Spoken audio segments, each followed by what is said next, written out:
Hello, everybody, and welcome to the Deadhead Cannabis Show. Jim Marty talking here from Longmont, Colorado. I got my partner up in Chicago, Larry Mishkin. Hey, Jim, how are you today? Very good. How's the weather in Chicago? Actually, very, very nice. It had gotten cold, but it's clear and sunny, so we're all happy about that. Well, it's a beautiful day here in Colorado, about 62 degrees and sunny. But speaking of weather... Yeah, I was just going to say. We had a hard freeze here a week or so ago. Just about a week ago today, or was it 2 weeks ago, but it got down. We had a 36 hours below freezing. It got down to 15, 17 degrees at my house. And that wreaked havoc on a lot of plants that were in the ground. One of our good Colorado companies, Los Suevos in Pueblo, it's been on the internet news that they think they might have lost half their crop. My wife lost a couple of her houseplants, and we got them in pretty quick, but not quick enough, and they died. So, yeah, it was a hard freeze. I'm not a scientist, but I learn a lot from being in this industry. And my understanding is that marijuana or hemp that's outdoors can survive a light first frost, but not a hard second frost. Well, our first frost was a hard frost, and I think some folks lost their crops. There was a big scramble to get them harvested and inside and drying out. So anyway, yeah, Mother Nature. Let me ask you a question. Is there any precedent for that in Colorado? Has this happened before with early winters coming in? Oh, yeah. I mean, in Colorado, it can snow in any month of the year. You can get snow in July or August up in the mountains. But the one you're talking about, I saw on the news that at 2 o'clock in the afternoon, it was 80 degrees, and by drive home time at 5 or 6 o'clock, it was snowing. Yes. Yeah, we had a very drastic temperature change. My buddy was up in the mountains with a short-sleeve shirt on fishing, drove down the Poudre Canyon, and he said on his way down the Poudre Canyon, the temperature outside his car dropped 60 degrees. That's amazing. Yep. That's an accepted risk of cultivating outdoors in Colorado, huh? Yes. Yeah. I talked to a lot of our clients, and most of them got their plants harvested and inside because, it's okay to bring them inside wet as long as you get them hung upside and drying very quickly in a secure dry room. Because if you leave them outside for very long, they will just turn into green mush that is just useless to anybody. Yep. There's a lot of risk in this business. I talk about risk all the time with our clients, and I'm sure you do too, Larry.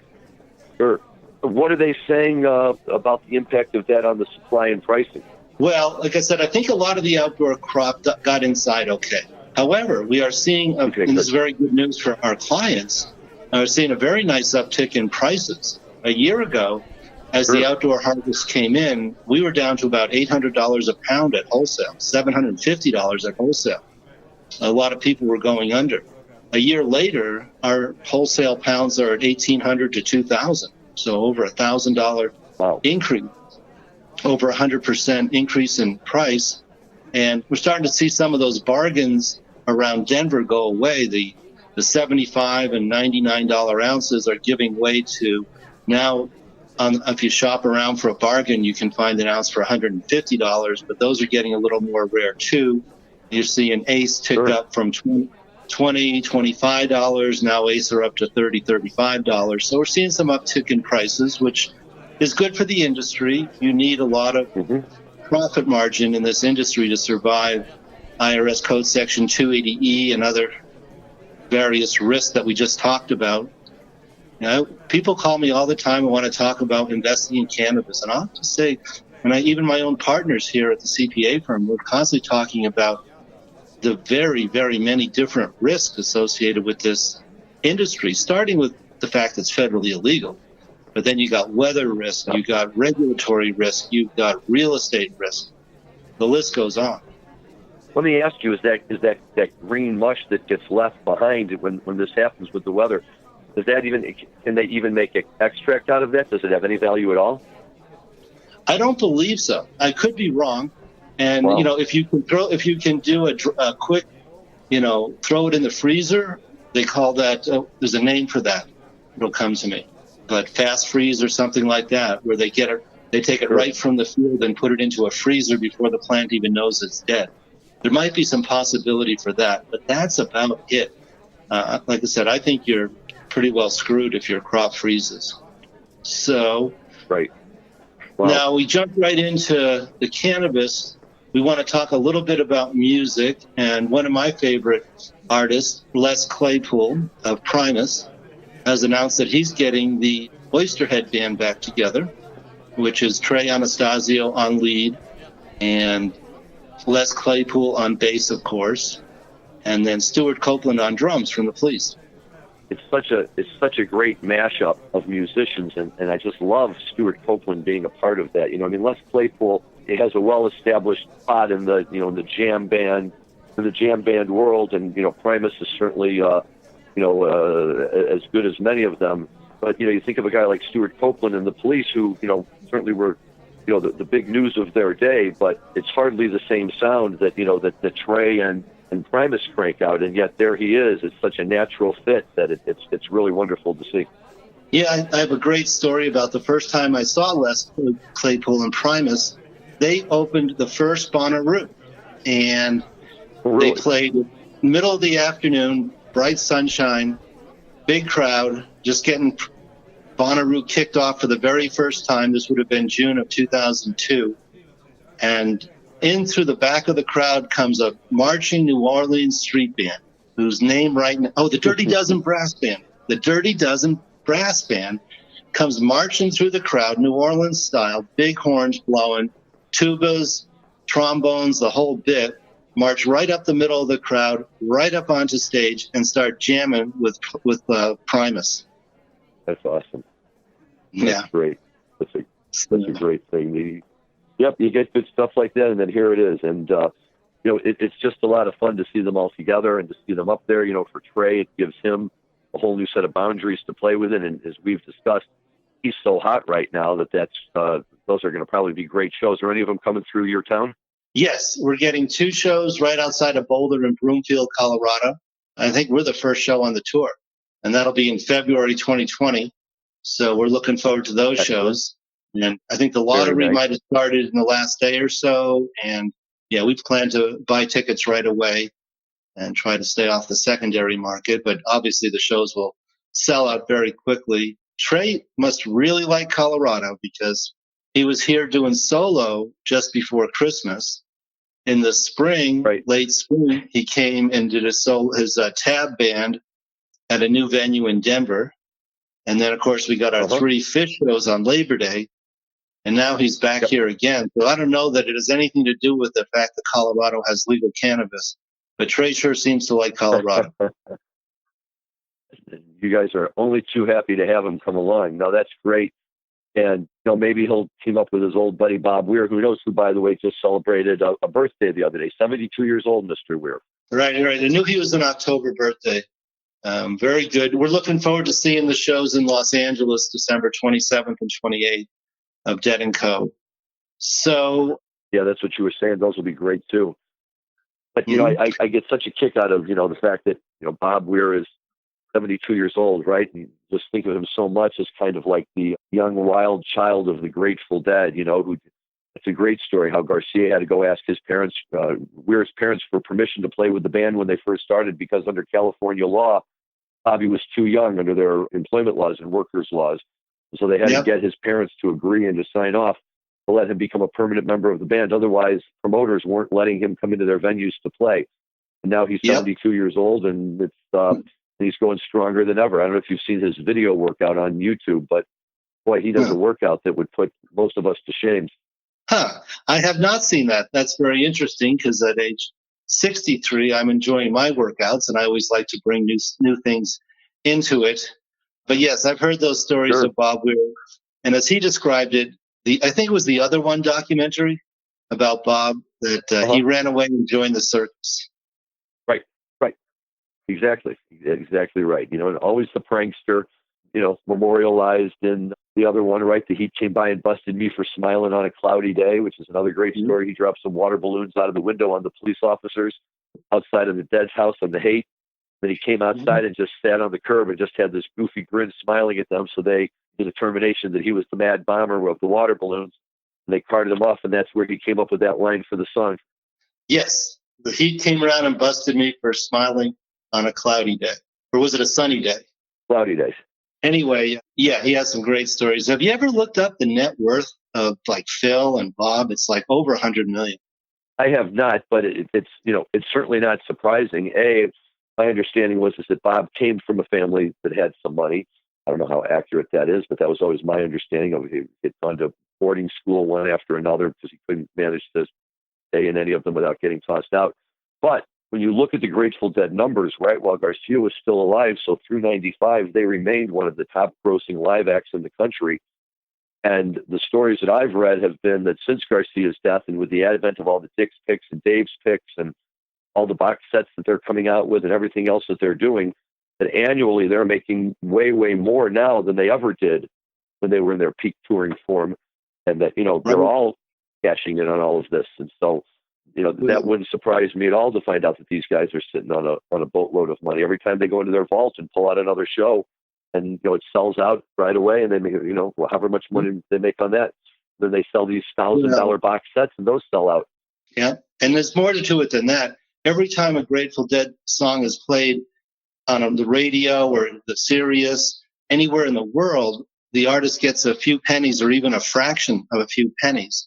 And of course, over a career of 60 some years, that adds up. Adds up very quickly. Yeah, certainly.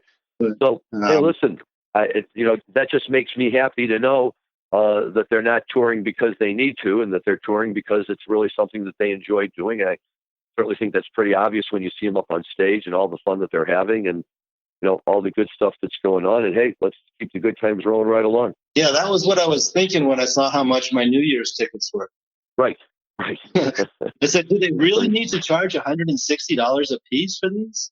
But anyway, I don't know. My son Matt, he goes, "Hey, what else are you going to do for $160 on New Year's Eve?"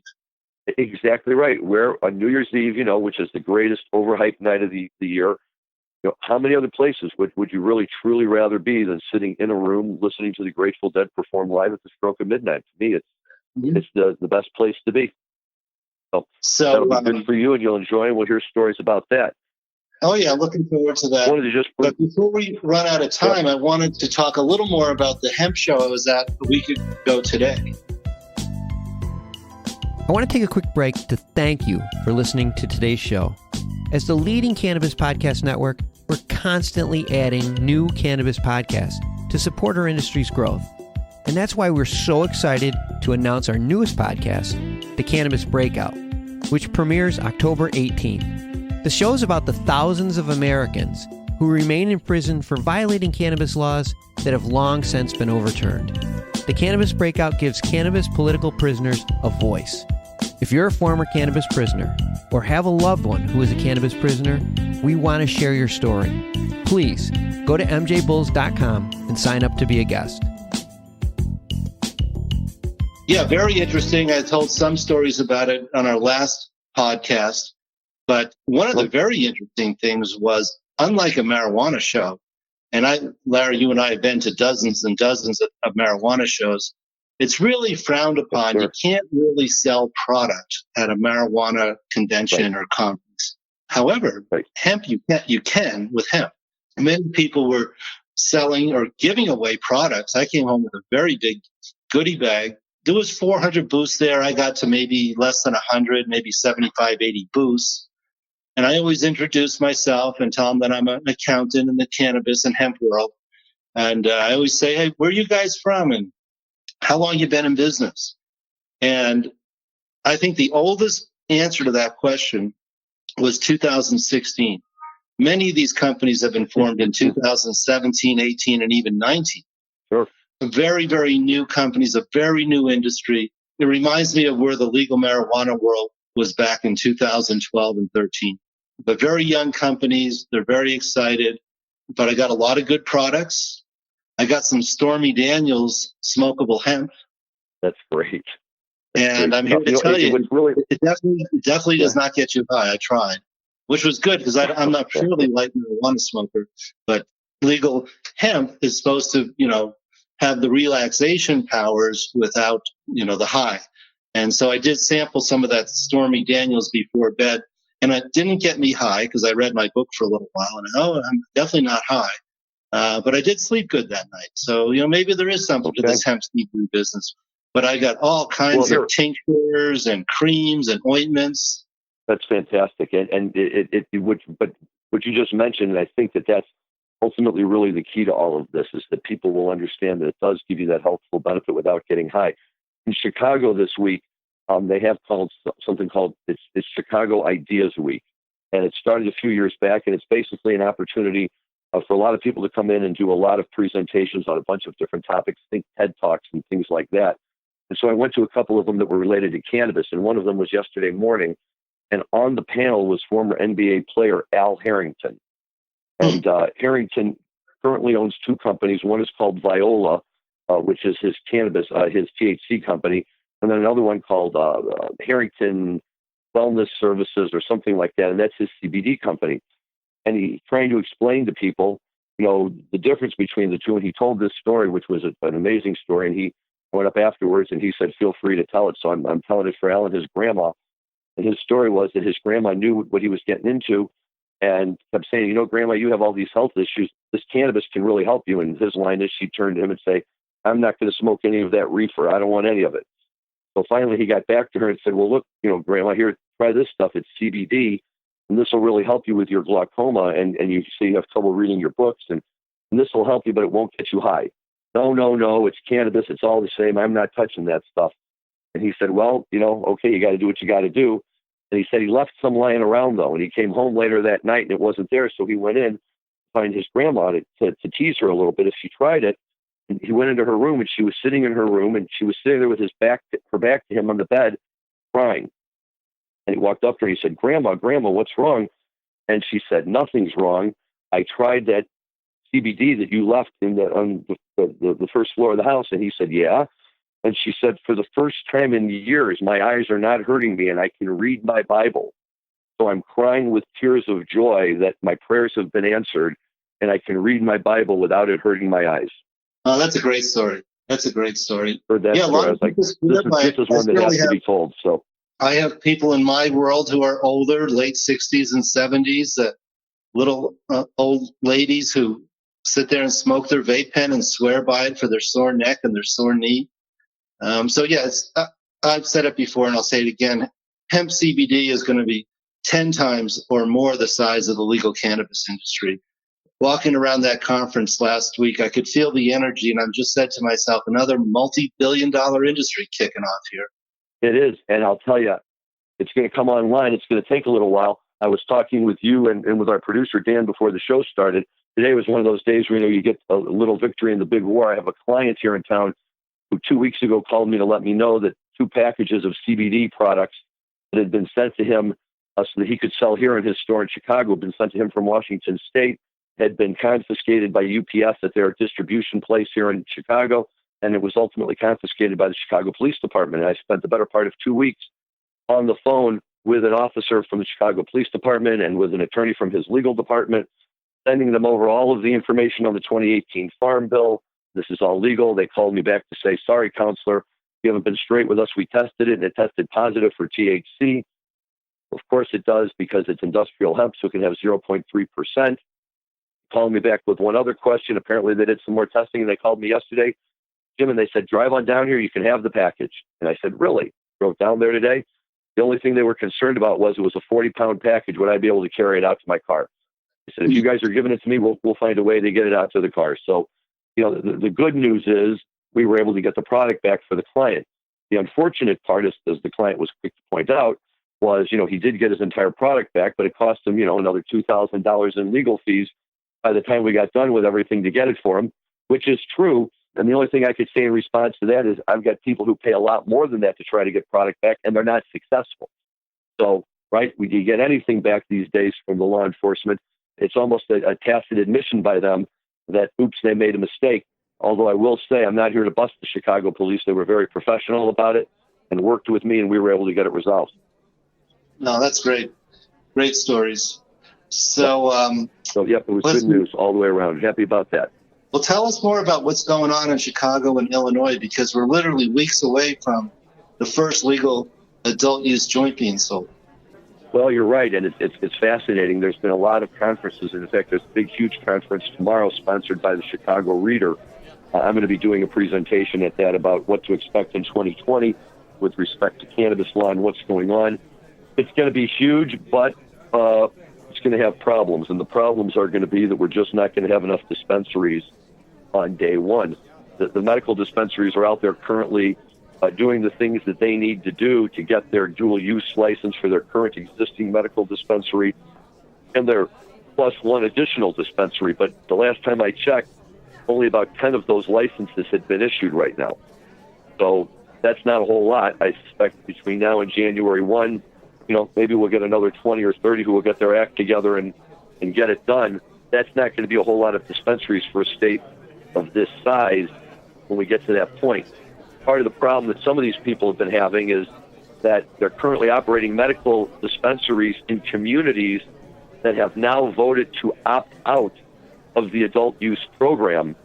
So the big news is that these people who own these dispensaries and by law should be able to convert their existing dispensary into an adult use plus medical are now losing that opportunity because where they're located, those communities, you can keep your medical open, but you can't convert it to adult use, not in our community. And I'm suspecting that we're going to start seeing a lot of pushback on that very soon because people are losing out on a huge investment opportunity, by having set up their medical shop and now being told at the end that they can't convert it over to an adult use, more profitable model. Wow. Well, while you were talking, I have pictures in my head of lines around the block of people with big, heavy, warm coats and their breath being all condensation as they're standing there in line stamping their feet. Well, I think you're right, Jim, and, it does get cold here in January, and there will be a lot of people who are going to go rushing out to get what they can get, and the dispensaries are aware of it. I stopped by my medical dispensary last week, and the first three things that I asked for, they were all out. They told me flat out, we're starting to conserve, and there's going to be cutbacks in what's available because we have to make sure we have enough product available on January 1. They're getting pushback from that because the medical patients are complaining and saying, hey, look, you can do whatever you want on the adult use side, but there better be medical marijuana available for the people who really need the medical marijuana. So it's going to be very interesting to see how all of this plays out. But yes, I suspect for those of you outside of Chicago who turn on your TVs on January 2nd, you can almost bet that you will see some reporter out there freezing as well, standing with a group of people singing songs and clapping their hands and jumping up and down to stay warm, waiting to get into an adult use dispensary. Yeah. Well, look at Massachusetts. They've had their cultivation for adult use up for a couple of years, and to this day you cannot buy the legal maximum, which I think is an ounce. The most you can buy is a quarter ounce, and they just limit you based on their own supply being so weak. A lot of places you can buy 2/8 and that's it, even though the legal limit's a full ounce. So yeah, we've seen it before, supply not keeping up with demand. Even in Colorado, we've seen prices been ticking up. And a year ago, wholesale was about $800 a pound, and it's back to about $1,800 a pound. And the price of eighths and quarters are ticking up, but a lot of the bargains that you would see around Denver with $75 and $99 ounces at retail at the dispensary have now given way to where your bargain ounces are now more like $150. So, yeah, we're seeing a price uptick here in Colorado as well. So, but the bottom line is that everything is moving forward. People are getting their applications worked out and getting ready to turn them all in. They're due by January 2nd at the latest. And then it's not going to get any easier, for those of us helping everyone because 5 days later on January 7th, the applications for craft cultivation and processing are going to be issued, and we'll be diving right into those. Great, yeah. And I think we've seen this quote-unquote vape pen crisis kind of peak and now is rolling back some. There hasn't been as much in the news. We had clients who were very, very worried about e-cigarette banned completely, and that's given way to more just a ban on flavored tobacco products. Yeah. What's your take on where we're at with the vape? I agree with you, and I think that it's like anything else, right? That we always see the initial hysteria wave, and then when everybody sits down and takes a more measured look and approach to what's going on, they can step in and they can make changes, right? From afar, the easy answers seem to be get rid of all of the flavored tobaccos. I'm not a fan of tobacco, and I don't smoke it myself, but certainly there are a lot of people that do. A lot of people made the argument that, hey, I'm an adult and I enjoy smoking a flavored tobacco. Don't take that away from me just because you can't regulate what doesn't get sold to children. So it's going to be a very, very interesting thing to watch how that whole vaping issue plays out, because it's going to play out a little bit differently, I think, on the tobacco level than it is on the THC level. Well, as they say, politics makes strange bedfellows. So on this issue, we've seen the marijuana industry and the tobacco industry seem to be in alignment and holding hands. Well, like I said, interesting how we'll play. This could even be the final nudge the federal government makes, because you're approaching half of all cannabis consumption, and especially if you throw in CBD, probably even more, being taken by people through e-cigarettes as opposed to smoking flower. As you've heard me say on past podcasts, I'm a big fan of reasonable regulation. People are putting these substances in their body. There should be some accountability as to what is in those vape pens. And, I'd like to also get conclusive evidence that they actually cause these deaths. But I think those answers will come over time. Regulation. Maybe it will be the final nudge that the federal government says, hey, look, I guess we really need to get into this, since we got tens and tens of millions of people vaping, that maybe we do have the federal government does have a role to play here. So I think we're coming towards the end of our time slot. Larry, what else you got? Boy, I think that's about everything. We were talking about the Grateful Dead. I suppose we should give a belated 2 days birthday shout out. What we did to Bob Weir and his turning 72, and we've got Oysterhead covered for today. I think we covered it all, Jim. Yeah, so not sure what we'll talk about on the next show, but there's always plenty in the news for us to talk about. Yeah, I'm going to look up still floating around out there. Next week, I'll have a little bit more of a list of who the bands were at the first Bonnaroo. It was very historic, and I'll tell you some Bonnaroo stories of how I would go there. As soon as school got out, we'd head for Tennessee, me and my then 14-year-old, who's now 31, and tell you some of the stories of how it was his idea to go and some of the adventures that we had there. We ended up going to the first 8 Bonnaroos, I think, together. So I'll have to tell you some stories. Fun activity. I haven't introduced the subject, but for 8 years in my 40s, I was a rock and roll photojournalist for our local paper. So for many years at Bonnaroo, I would be getting a press pass. So I'll tell you more about that on the next show.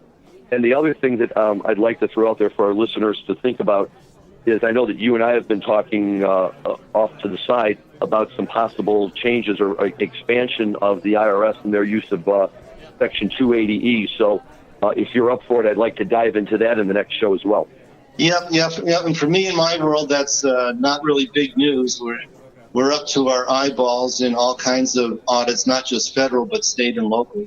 So, I'll look forward to talking about that and some of the things that my firm does to, we call it 280E mitigation. I'll talk a little bit about that next week and maybe put a plug in for a class I'm teaching on 280E mitigation.